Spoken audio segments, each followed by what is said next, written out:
What's up, guys? Welcome back to the Faithful Fit Father podcast. This is Sean, and this is episode number 2 in the Pillars of Health series on carbohydrates. So, definitely excited about this one. The first episode, if you haven't seen it yet, I recommend going back and checking it out. It's on protein. I wrote that first episode because protein, I believe, is the most fundamental, most important thing to really understand when it comes to why we need it, the purpose behind it, the building blocks of protein in general, and what I call the longevity currency of muscle mass and strength as you age. Definitely check that episode out. I'll link it here in the bottom of this video as well. Episode 2, though, carbohydrates. Man, equally important. We're going to go into what they are, not too scientific, but just enough of the science so you can get a good understanding of the purpose of carbohydrates. They're unique. They're different than protein and different than fat by far. We'll get into the fat in the episode 3, but right now we're going to definitely focus on carbohydrates and get into it. So, people argue all the time about carbohydrates. They argue about keto, no carbohydrates, the benefits of doing that. And then the other camp, high carbohydrates, plenty of carbs all the time. And we'll get into that. People talk about glucose, blood sugar, the ins and outs of why that's relevant. But almost nobody is asking the right question. And that is, are you living a life that justifies the need for the amount of carbohydrates that you eat on a daily basis? Because carbs aren't the problem. Misalignment is. So this next section here, we're going to really kind of define what carbohydrates are. And again, not too deep into science, but like I said, enough for you to go ahead and get a good understanding of it. So if you look at a modern diet today, most of what people eat is carbohydrates. I mean, nobody's getting enough protein in unless you're actually intentfully eating and you understand how much you're really eating. If you have no idea and you're just really new and a baby when it comes to the information on nutrition, I mean, protein's kind of like, well, I eat protein, but definitely not enough. Carbs, that's just what's in almost everything.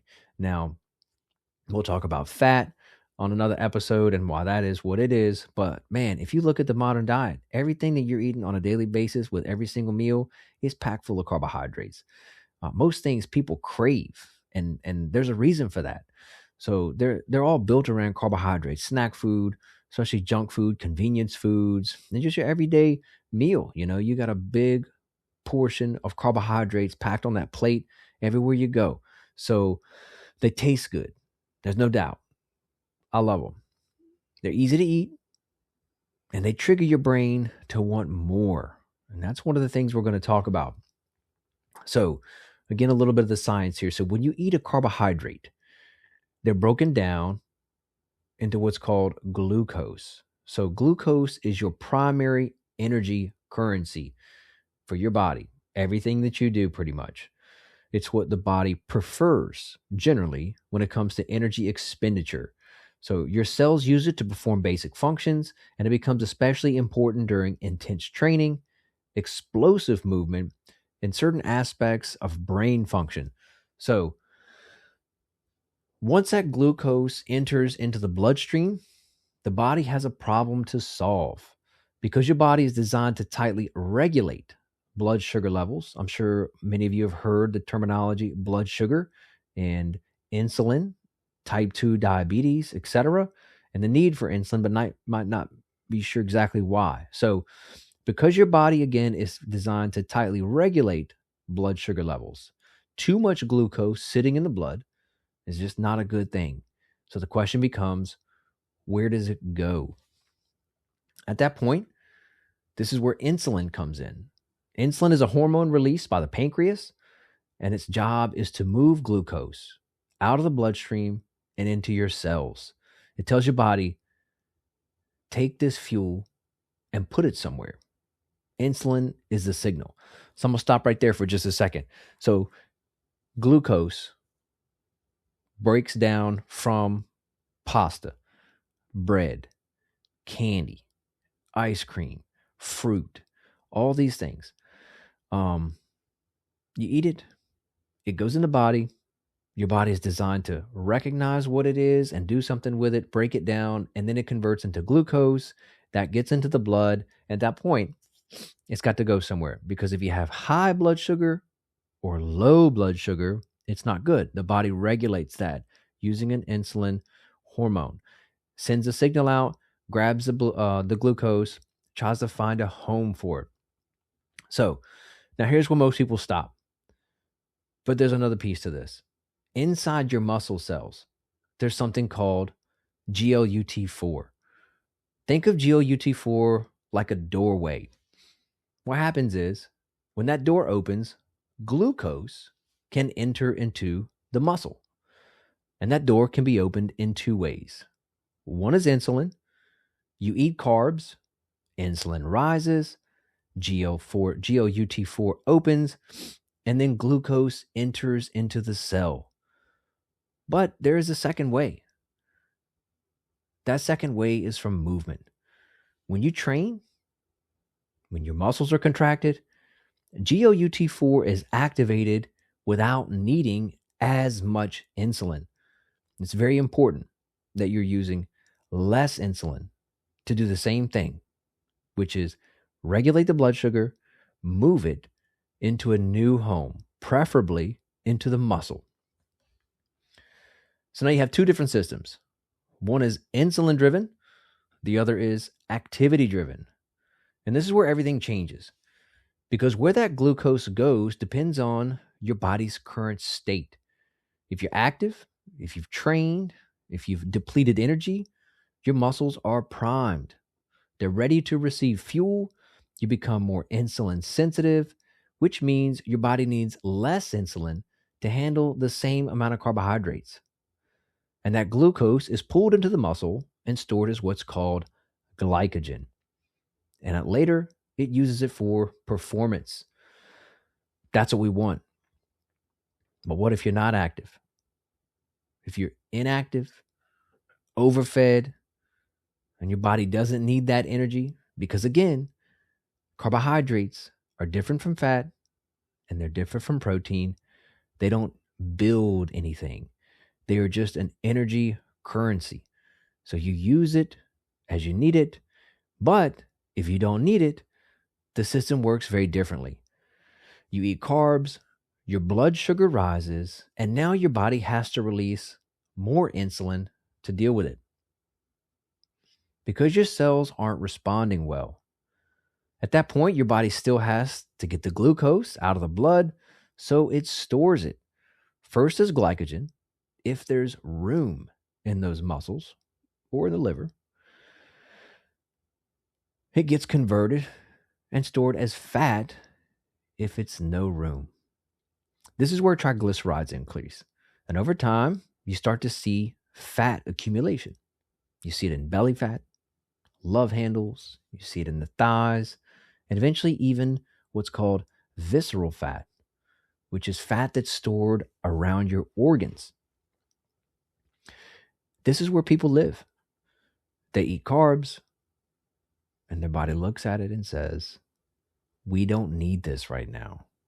So it stores it over and over and over. So let's recap just a moment. Again, you eat carbs, which is energy. If you're not exercising, you're not active, and you're not actively depleting your stored energy currency that you currently have, which is glycogen, in your muscles, you ingest more carbohydrates that converts back to glycogen. If there's no room in those muscles, it gets stored as adipose fat tissue, what everyone sees every time they look down at their waistline. Now, the longer that you go with that, the worse off you get. Here's the difference. Same carbs, same body, but after training, your body handles those carbs completely differently. Less insulin needed, better glucose uptake, more going to muscle, and less to fat. Again, same carbs, same body, different outcome based on how you live. The reality is this. This is where everything breaks down for most people. The modern lifestyle is completely out of alignment with the body and how it is designed to function. Think about your average day. You wake up, you get in the car, you drive to work, you sit at your desk, you drive to lunch, you sit and eat, you drive to work, you sit at your desk, you drive to home, sit on the couch. If you're feeling like it and have enough energy, you play with your kids, enjoy your time with your family, you watch TV, and go to bed. Man, you repeat the next day. I've been there. I know about it. You have to be you have to be living with intent to exercise. We're not out there hunting and gathering like we used to, constantly getting 20,000 steps a day with the right amount of calories. The world's just not set up like that anymore. So we got to make a change. But that's the pattern, day after day. Now, here's the problem. Throughout that entire day, the output is just low, but intake is high. Even if you don't understand carbohydrates, how many you're eating, because of the way our modern society and diet is set up with the convenience of food everywhere we go and our cravings that we have for the deliciousness of how carbohydrate tastes and reacts within our brain, we eat an abundant amount of them over and over every meal. Most people eat enough carbohydrates to fuel a high-performing athlete while living a completely sedentary life. And it's not just carbs. It's processed carbs, refined foods, constant snacking. So your body's stuck in a loop. You eat the carbs, glucose enters the bloodstream, and your body has to deal with it. But you haven't earned it. You haven't used anything. So your body does what it's designed to do. It stores it again and again and again. And over time, something starts to change. Your body is constantly being forced to release insulin over and over all day long. Eventually, your cells stop responding the way that they are designed to. This is called insulin resistance. Now, your body has a bigger problem because glucose is still coming in, but your cells aren't responding efficiently. So the body has to release even more insulin to try and get the same job done. And this is where people start sliding. Energy crashes, constant hunger, fat gain, especially around the midsection, brain fog, and poor performance. The belly fat starts forming. That's not random. That's a signal. If you can look down and see that weight building around your waist, there's a good chance your body is already struggling to properly manage blood sugar. Right now, over 1 in 3 adults in the United States are pre-diabetic, and the majority of them don't even know it. And if this continues long enough, that insulin resistance progresses, first pre-diabetes, then eventually type 2 diabetes. And I'm not saying that to scare you. I'm saying that because it's a reality. This is the direction of the modern lifestyle and how it leads, if nothing changes. Insulin resistance is now linked to many of the most common preventable diseases we see today.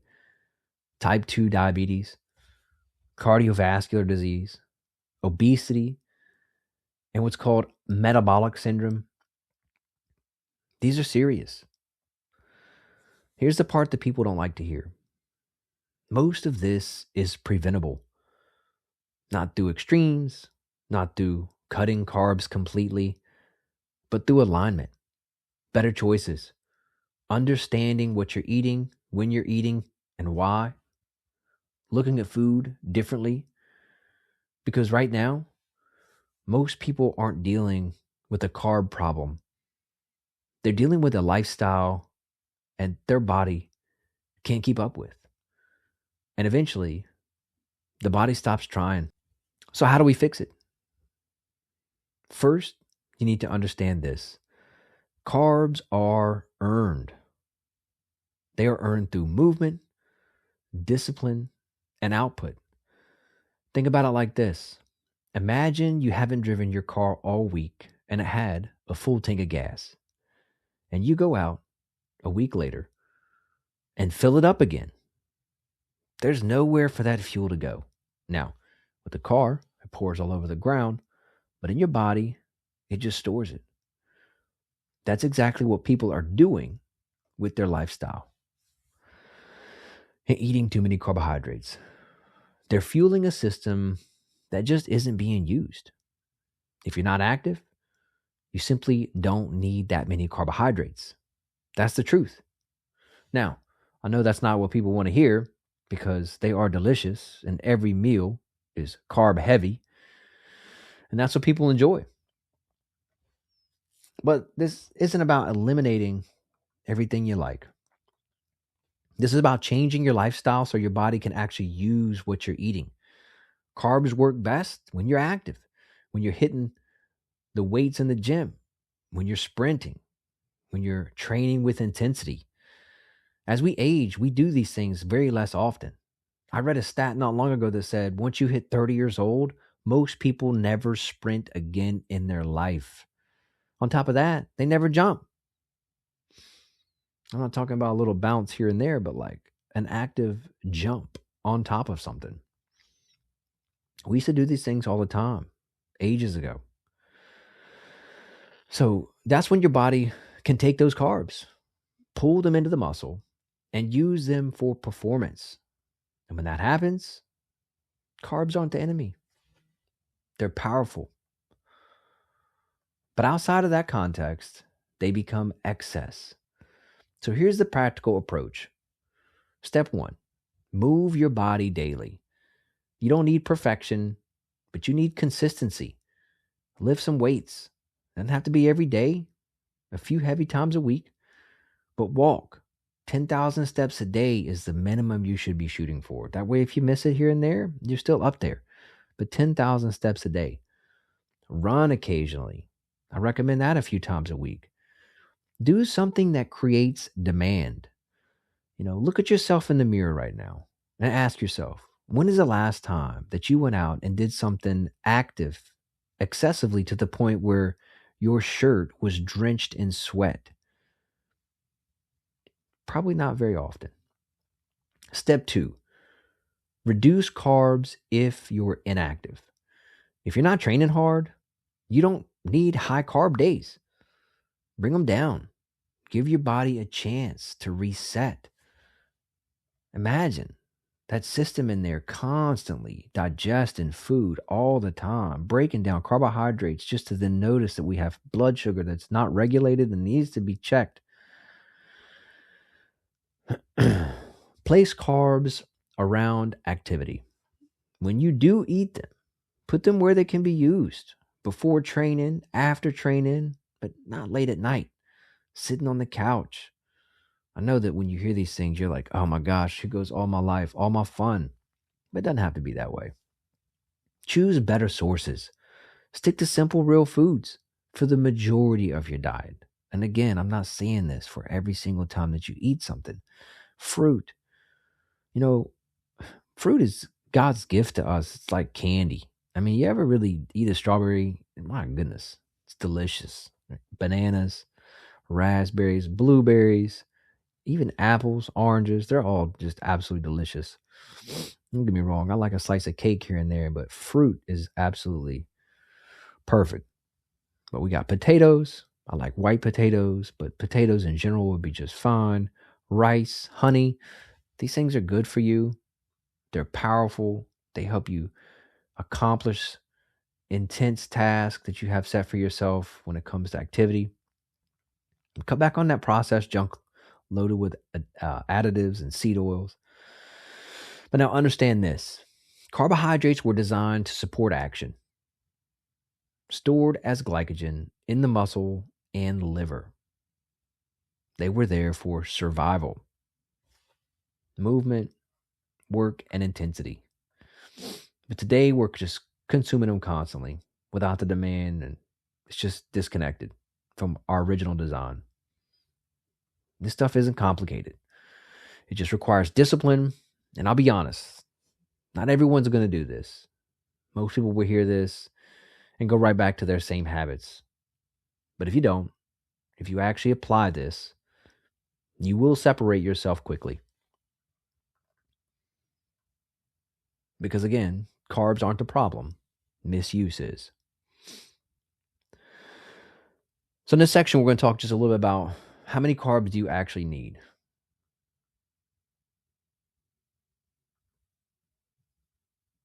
I would start off also by saying you need a fundamental knowledge when it comes to macronutrients.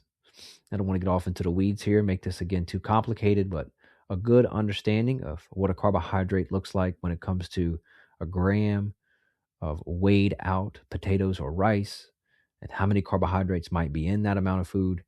It will help you accomplish any kind of program that you might be setting up for yourself to get a grip on this. But how many carbs should you be eating? That depends on one thing, and that's the level of your output, not your opinion, and not what you feel like eating. Because if we always ate how we feel, we certainly wouldn't be in good shape, would we? And your actual physical demand. So level 1 will be a low activity, which is most people currently. If you have not started training or are not training, you really just need to cut them back dramatically. If you're not training consistently, if you're mostly sitting around throughout the day and you just don't need many carbohydrates, a good starting point is going to be around 50 to 150 grams a day. I think most people don't need more than 100 grams.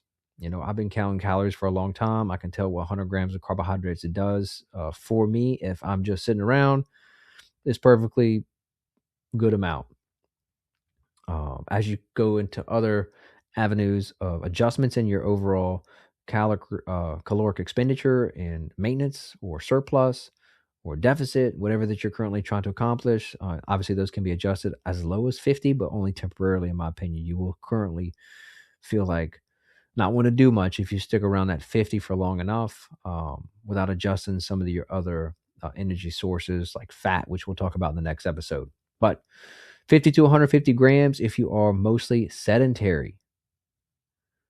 Focus on fruit, again, potatoes and rice. Biggest things right there. Potatoes are probably king when it comes to competition with rice, especially when it comes to micronutrients, especially like potassium. They rock. That's enough to support basic function and without overwhelming your system for sure. Level 2, moderate training. So if you're lifting a few times a week, getting some cardio in, you can bring those carbs up. Again, this is going to be dependent on your current metabolic state and also currently your BMI or where you are on the scale relative to where you want to be, muscle mass, those kinds of things. But 150, 250 grams a day, I would say 250 is certainly on the upper end if you're just doing some moderate training. If you're lifting a few times a week, if you're getting some cardio in, like I said, you definitely bring those up. This supports performance, it supports recovery, and it supports energy. If you reduce those too low and you still hit the gym hard, you will notice you come in there and you're like, oh man, I just don't feel like it today. I'm dragging, feel slow, feel weak, likely not enough energy in there because of how your body's currently utilizing energy that you ingest, and it's just low on carbs. Level 3, I would say this is probably where I typically live when I'm not in a cut, but to just absolutely maximize performance, high performance, heavy lifting, deadlift, squats, sprinting, running consistently. Carbs certainly become a tool here. And so that 250 grams, I would say, would be really on the minimum end, especially if you're running a maintenance, slight surplus when it comes to your calories, up to as many as 400. Now, when we start getting to those 400 grams a day, it's relative. It really is to how big you are, and really how much performance you're really going. And when you start doing performances at this kind of level, you really want to kind of like cycle your carbohydrates. Again, pack those around those where they can be most used. So that's going to be before training and after training. The bulk of the amount of carbs for the day really want to come in right around that. It again supports your training as you go into it, and then especially right after. They talk about a metabolic window for protein synthesis and those kinds of things. However, as you continue to train, that window does widen a good bit, especially for that GLUT4 uptake that we were talking about earlier. But again, focus on a good meal afterwards and eat a good amount of carbs with that. Then throughout the day, you just want to hit your total macros that you set up for yourself to get to that calorie. And again, the amount of carbohydrates that you need to hit there. So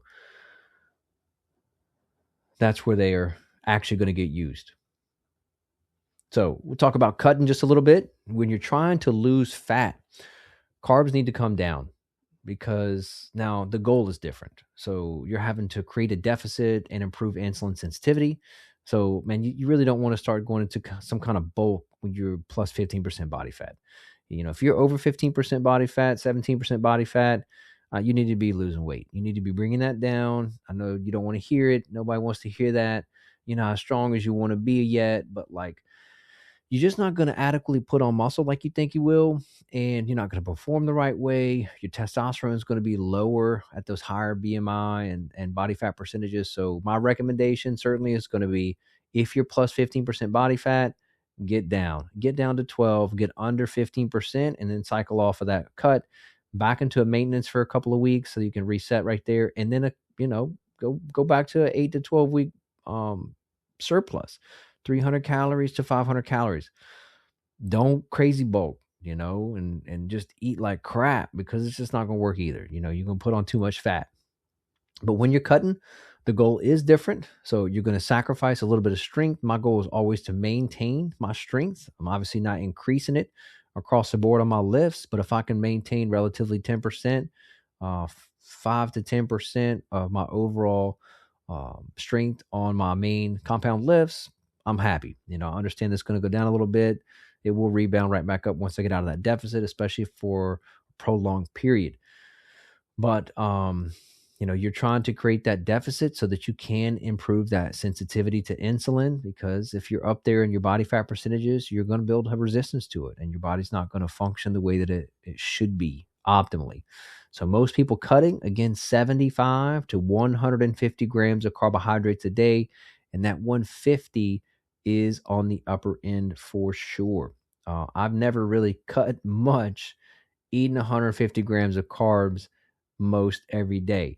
I generally start my cuts at about 125 grams of carbs, and I like to decrease that depending upon how my body feels in the gym, about every week by 10 grams a day, or 20, depending upon how long I plan on cutting. And a lot of times I try to cut 10 weeks, eight, somewhere between 8 and 12 weeks.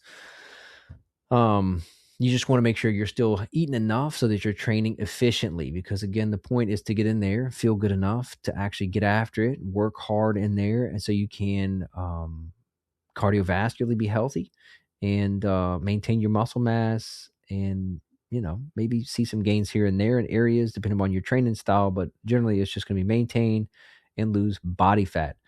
During those times, that protein has to be up there on the high end. I try to stay 240 grams of protein to 250, and that is to preserve muscle.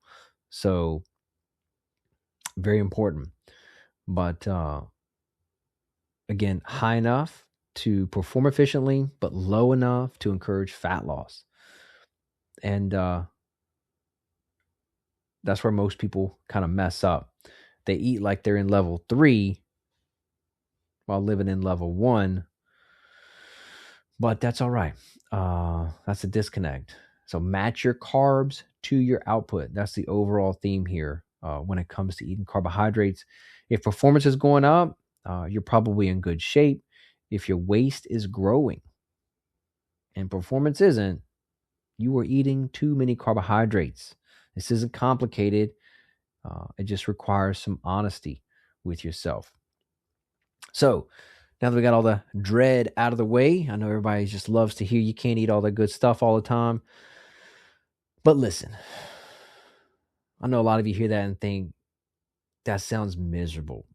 And I'm not doing that. And hey, that's fine. I don't expect you to. But the reality is this: you need to understand this stuff. You need to know it. You need to know it more than what the score was for last night's basketball or football game, or the stats on that favorite football team, or what was going on in the latest episode of your favorite television show. It does nothing for your life. We've talked about this. We won last night. Oh, yeah? How many minutes of play did you get? Oh, you were just watching it. And we didn't do nothing. They won. And you participated on the couch. Truth hurts. But take some time. Learn this stuff. Apply it. Because it's not complicated. It only seems like it because you haven't taken the time to understand it. Because, you're going to suffer either way. That is the truth. You can choose voluntary suffering now, going to the gym, doing hard things, lifting heavy weights, being intentional with your food. Hey, maybe getting a scale and weighing it out. I don't know. Maybe that's too much. Saying no when it's inconvenient. Or you can choose involuntary suffering later, like the rest of the world. Poor health, low energy, frailty as you age, becoming dependent on your children as you age rather than capable. And if you have children, they don't want that version of you. They need strength. They need leadership. And they need a father who's capable. Now, here's the part that most people don't realize. There's actually freedom in this lifestyle. It may not seem like it, but let me explain. When you eat with discipline 80 to 90% of the time, that other 10, 20%, man, I love it. I get to enjoy it. You sit down with your family. My kids, they want to go to Tofino's all the time. I love it. You have a pizza. You have a burger. You drink a beer. There's no guilt there because you've earned it. You're not thinking, man, I shouldn't be doing this again. You're thinking, I chose this and I'm good with it. Let me give you a real example. So I'm sure you know by now, if you've been watching some of these videos I make, my family loves to go to Disney. And before most trips, I'll tighten everything up for about 10 to 12 weeks. I get real dialed in. I weigh my food, most meals, track everything on an app for the most part. I'm strict. I'm dialed in. I'm eating with purpose, even when it's not enjoyable. But then we get on vacation. And man, I enjoy everything. All of it. The food, the experience. No guilt, no hesitation. And honestly, that's one of the best parts about the trip. But recently, I went to Disney in December. And I had been off my cut since about October. So I had been eating a little sloppy, a little less intentional for about 2 months. So when we get to Disney, the food wasn't even special. It tastes good. But it was just another burger, just another plate of fries and another dessert. I just could feel it. It didn't hit the same. There was no real enjoyment in it. Don't get me wrong. I had a great time and I did enjoy the food. But there was no joy, like really savoring those meals. I even told my wife, it's just not the same, And that's, another moment where these things really click. When you live without discipline, even the things that you're supposed to feel like a reward, they lose their value.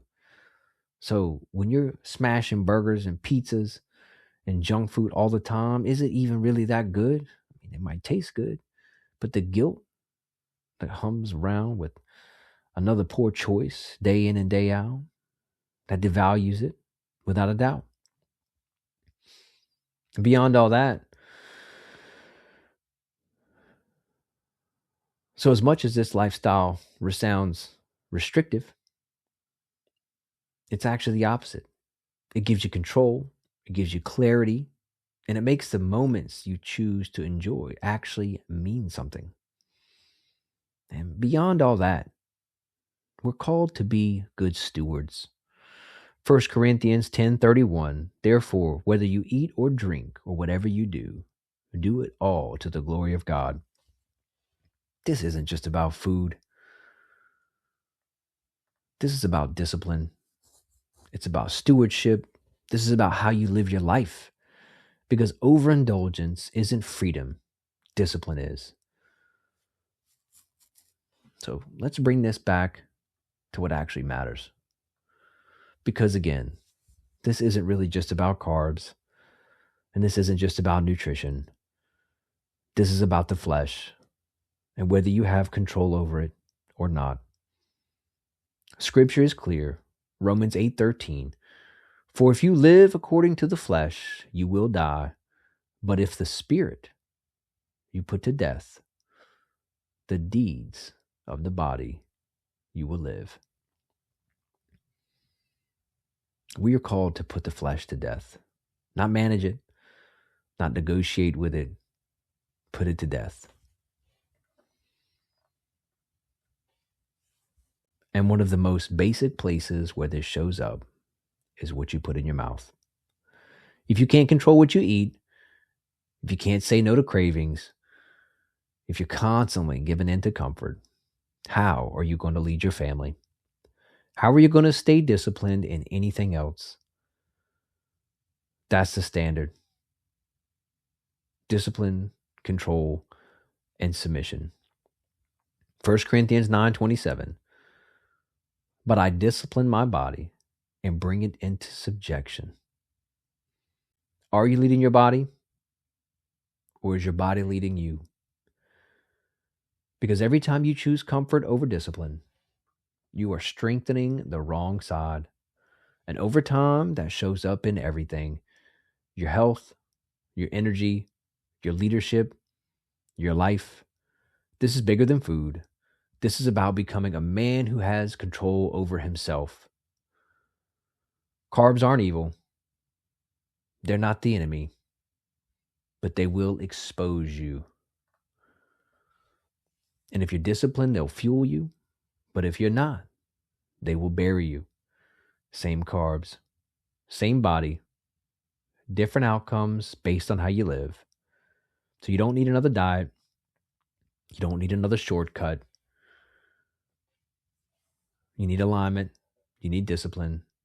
You need to take control of your life, starting with the small things, like what you put in your mouth every day. Because if you can't control that, you can't control much else. So start there. Move your body, eat with purpose, and live with intention. And don't do it just for yourself, but for your family, and ultimately for the glory of God.